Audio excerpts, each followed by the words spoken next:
איך צחקתי איתכם היום, לא יום שני, היום בכלל יום שישי.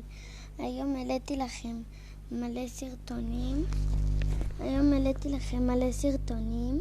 תקשיבו, אני לא מראה כלום. היום אני העליתי לכם הרבה סרטונים, כי זה היום הראשון שלי ביוטיוב, שאני מעלה ולוגים וזה, אתם יודעים כבר. אני לא כזה יודעת ביוטיוב, אז ביום שני או ביום ראשון או בכלל במוצאי שבת אני אעלה לכם סרטון. אולי במוצאי שבת, אולי בכל הימים. לא יכול להיות שרק זה.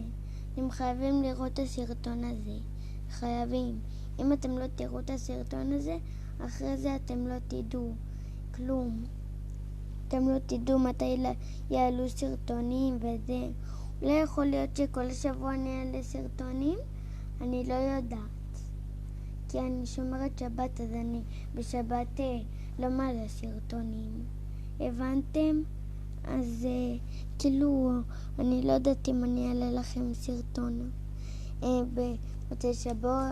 במוצאי שבת או פעם אחת בשבוע, אני לא יודעת. אתם חייבים לשמוע את הסרטון הזה. אם אתם לא תשמעו אותו, אתם לא תדעו, אתם תחשבו שרק פעם אחת בשבוע עולה סרטון.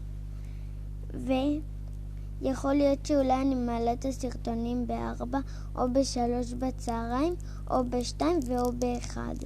טוב, אוקיי, אתם שומעים? אנחנו כבר שעה כאן על הקו.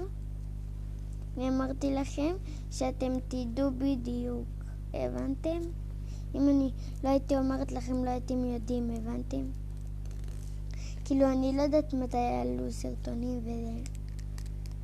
מתי שאני אוכל להיות במיקמק וזה, אז אני אעלה סרטונים. טוב, חברים שלי, ביי. שבת שלום. שבת שלום, חברים שלי. ביי. אל תשכחו לראות את הסרטון.